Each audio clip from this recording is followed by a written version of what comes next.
Hey, what's up YouTube? Welcome to my review of the Jeo-Tec Model 17. This is the We All Juggle Knives channel. This is a re-edited review. You may have seen my original review. I've added a bonus scene with fire starting, and I've added some better commentary. Alright, so enjoy this re-edited review of the Jeo-Tec Model 17. Now the steel on this is 12C27, which is a Sandvik Swedish stainless steel. And the blade length is about 3 3/4 inches. It is a back lock. It's got Cocobolo handle scales, nice red liners. Those scales are beautiful. It's got a lanyard hole as well. Right, the lock works very well. It holds it open securely and there's no blade play. To disengage the lock, you just press right there. Right, and notice it also has some jimping on a thumb rest as well. Now, if you're interested in a fixed blade version of this knife, that would be the Jeo-Tec Model 18, alright? So the folder is 17, the fixed blade is 18, and I will include a list of links in the text description box so you can check out all their stuff, right? But Jeo-Tec is a good, reliable brand. That larger knife is the Jeo-Tec Model 37, which I have reviewed. I reviewed this about 3 years ago. And I was very pleased with this knife, and ever since then I've kept a close eye on this brand. Right, now Jeo-Tec knives are manufactured in Spain, right? So made in Spain, and I will include a list of links like the review of that 37, and you can watch the review for yourself. All right, here is some carving. That is a piece of firewood. It's kiln dried firewood. It's going to be tougher than just a branch that you find, so that's a better test. This thing came crazy sharp. I'll show you the initial sharpness a little later in the video. But yeah, this thing came very sharp, and so you can carve and you can whittle with it. And just the curve of that piece of wood kind of reminded me of a tanto.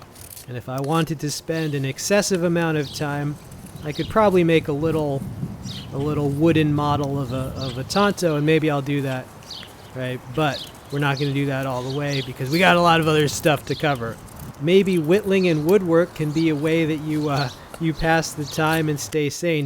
Did you guys know that whittling actually produces a lot of serotonin in your brain, which is the same thing that basically alcohol gives you? So you can actually get buzzed from whittling. All right, sped the footage up a little bit because, hey, we got other stuff to cover. But yeah, you can get buzzed without the calories. All right, Mr. Spike.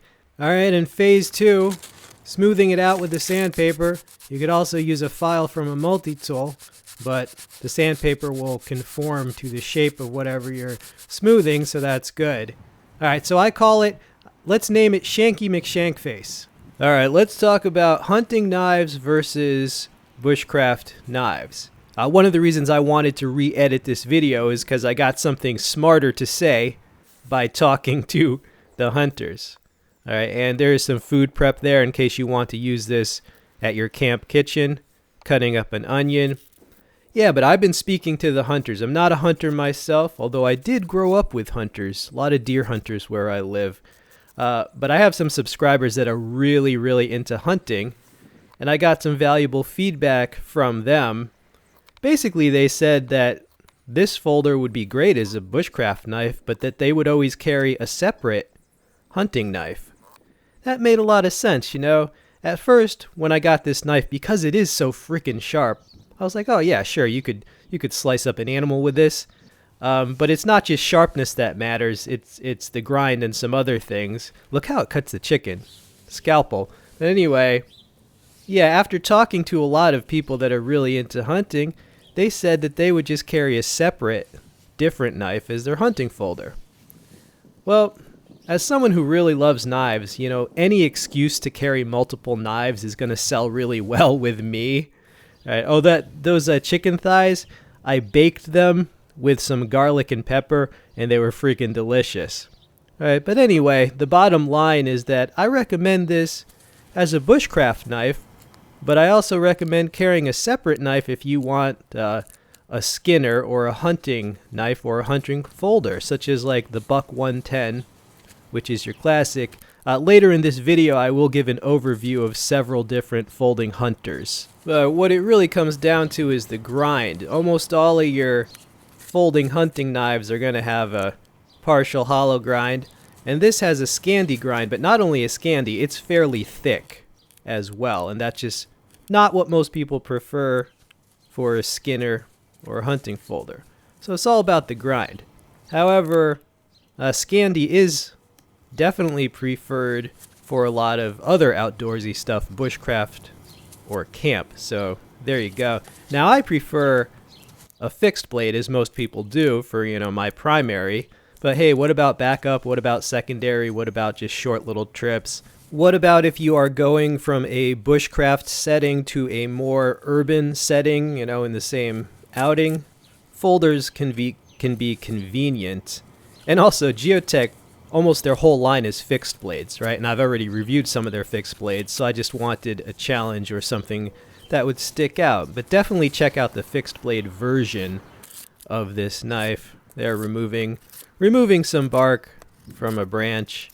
But I do want to thank Jeo-Tec. They saw my original review of the Model 37 and they liked it, so they asked if I could review this. And I said, sure, you know, that's what I do. Speaking of the edge, this is the initial sharpness when I just got it, you know, before I used it. Initial sharpness, so just listen to this.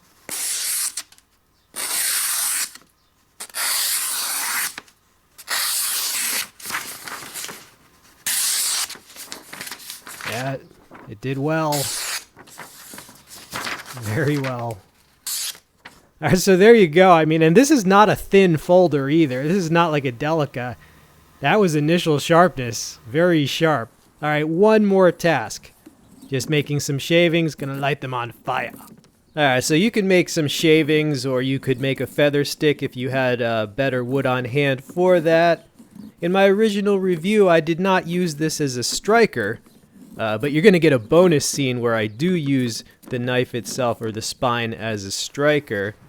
You see those beautiful Cocobolo handle scales. I was a little worried, but those are my fire starters, quick fire starters.